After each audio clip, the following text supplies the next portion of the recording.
À Monsieur Joël Giraud pour le groupe radical, républicain, démocrate et progressiste.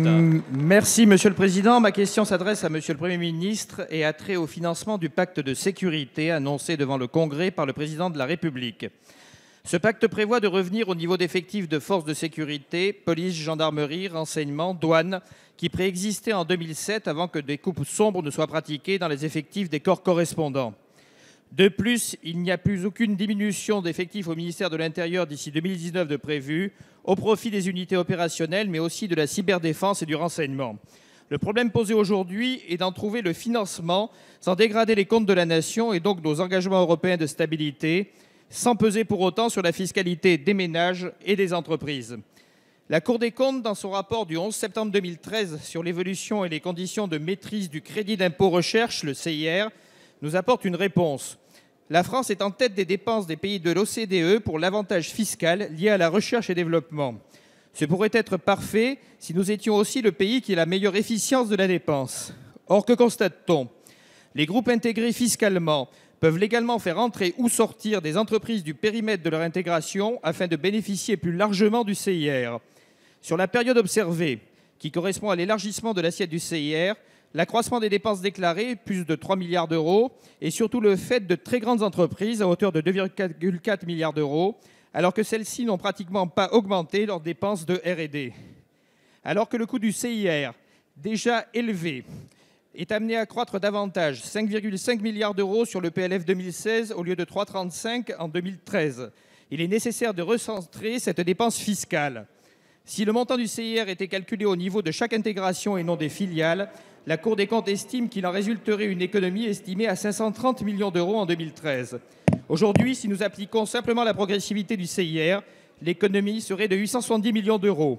Le coût exact réévalué du pacte de sécurité. Alors, Monsieur le Premier ministre, ma question est simple. Envisagez-vous de mettre un terme à cette optimisation fiscale, aussi inefficace qu'immorale, pour reconstituer nos forces de sécurité? Merci Monsieur Giraud. La parole est à Monsieur le secrétaire d'État chargé du budget.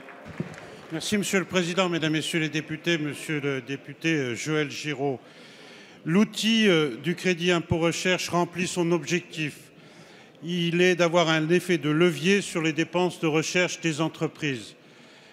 Son coût en volume a augmenté entre 2008 et 2012 de 800 millions d'euros. Parallèlement, les dépenses de recherche ont augmenté de 4,2 milliards d'euros dans notre pays et la France se positionne au deuxième rang européen en matière de recherche et de développement. En 2013, vous évoquiez 5,5 milliards d'euros de dépenses.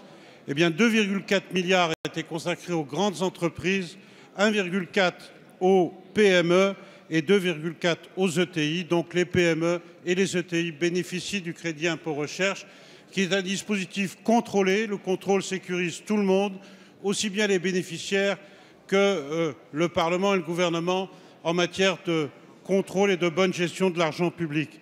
Dès lors, une solution généralisée de ce plafonnement au niveau du groupe ne me paraît pas être une réponse face à un risque qui n'est pas constitué, alors même que nous sommes en capacité de sanctionner les éventuels abus. Mais, Monsieur le député, vous avez commencé et terminé votre question sur la priorité entre les choix relatifs à la sécurité, les dépenses y afférentes et les choix budgétaires que nous devons faire. Hier, déjà, dès 2012, nous avons donné priorité à l'augmentation des budgets de l'intérieur, de la justice pour préserver la sécurité des Français. Aujourd'hui et demain, ce sera toujours le choix de ce gouvernement. Si par hasard nous devions arbitrer entre les dépenses nécessaires à la sécurité du pays et des Français et notre trajectoire de finances publiques, la réponse est simple et claire. La sécurité demeure une priorité budgétaire. Merci Monsieur le ministre. La parole est à Monsieur Patrick